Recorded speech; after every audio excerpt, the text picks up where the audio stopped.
Hello and welcome to the Scum and Villainy Report. Today we're going to wrap up our deep dive on China.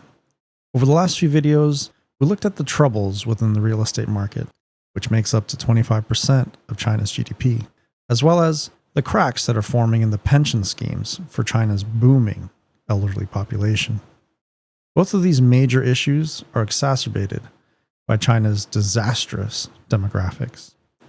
And in today's video, we'll look to do an overview of the whole situation. In recent news, China has announced yet another stimulus package, hoping to reignite its economy. But with demographic decline at the heart of its issues, this is starting to feel a lot like Japan's failed efforts in the 1990s, pumping more money into a system that fundamentally can't sustain growth. In Japan's case, it was the bursting of the real estate bubble and an aging population that led to over 2 decades of stagnation. China, however, faces an even more severe demographic crisis. China's demographic decline is more advanced than Japan's ever was. The number of people under 50 is collapsing faster than in Japan, even though Japan is still the world's oldest society. In China today, there are more people over 50 than under.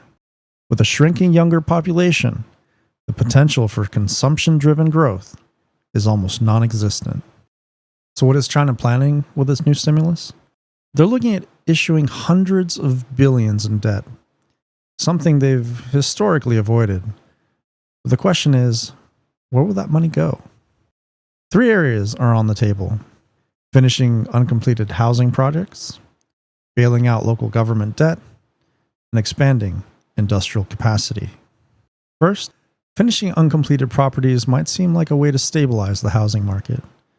But China already has an oversupply of condos, enough to house over 1.5 billion people. This move might generate some goodwill, since most of Chinese private savings are tied up in the real estate. But it's a political decision, not an economic one. It won't solve the deeper issues. Next, they're looking at bailing out local governments. These governments can sell land and issue bonds, but they can't raise taxes. They've built over 4 trillion, with a T, of debt, with no real way to pay it back. Even if they throw hundreds of billions at this problem, it won't make a real dent in the long-term structural issues. The third option is expanding industrial capacity, continuing China's model of overproduction. But this is where they face the most danger. China's economy has long been built on producing goods for export.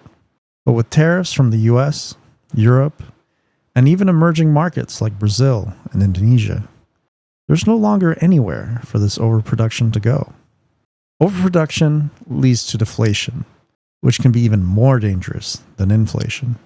When there's too much supply and not enough demand, prices fall. At first, that sounds pretty good, but it sets off a dangerous cycle.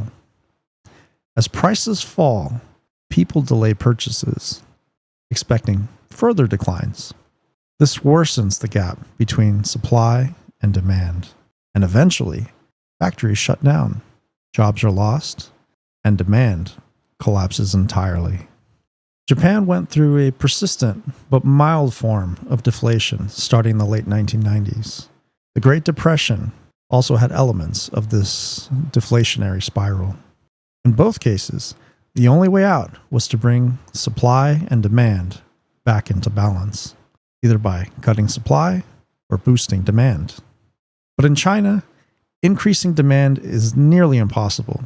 The under 40 demographic that drives consumption has been gutted by the one-child policy.